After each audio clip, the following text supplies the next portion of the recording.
Dili bawal. Dili siya bawal. Dili siya bawal.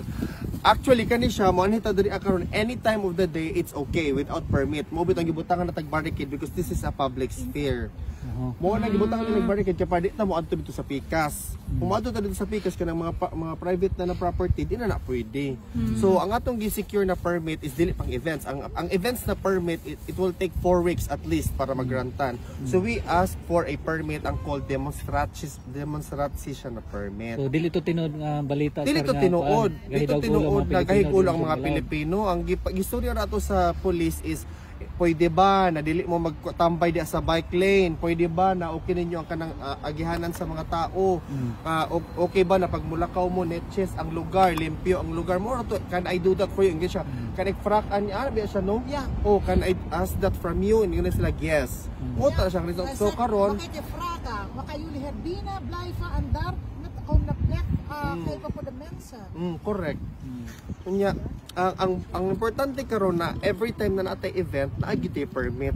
Kaya para wala sila mastorya may permit na magstorya. Kaya ang kanin sila aware na sila actually ang mga owners diri aware na sila before pagpalit nila sila mga gamit diri sila mga balay wa sila na-expect na nay presidente mapriso diri nya mahitabo ni. Mahimo na siya tourist area. Actually this is becoming a tourist area na gyud sumo nang dapat ang among giyon una para ma-accommodate ang mga tao, makuha nila ilang schedule. We are going to create and organize an event up until makagawas gyud si Tatay Digong. So kanang permit ngayong kuha sir, starting sa April 5. Starting April 5. Unya para dili pod ma-tired. Hangtod mahuman every weekend. Okay, pero ati among gibuhat ati every 2 weeks ang event. Every 2 weeks para na i-breather ang mga tao ba. Para exciting gud siya na ikuan nya sa mga upcoming times iyamo pong hatagan og team para di pud mo boring ang mga tao ba. So ato na lang pwede nato buhaton na ang mga tao mas interested sila i-showcase nato ang atong mga different talents blah blah blah hangtod mingon gid sila ibuhatan na lang next stage diri oy. Kay dugay pa man actually dugay pa ba na si Tatay makakuan gid kung ato ni sa process. So mo to siya ang proseso namo.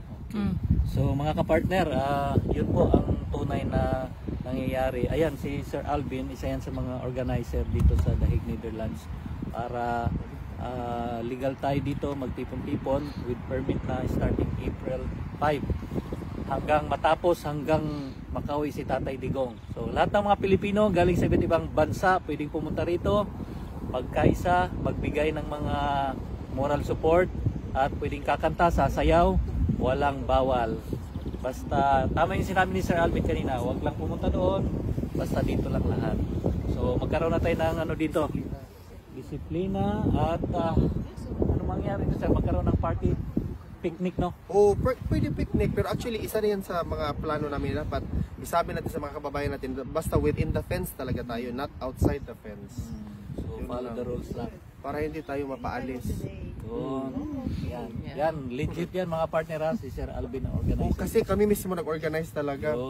So, punta na kayo dito, Pilipinas, magano. Iwan nyo na mga trabaho ninyo.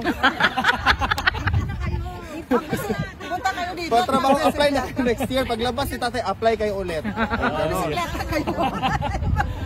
Diba? Yun mga partner.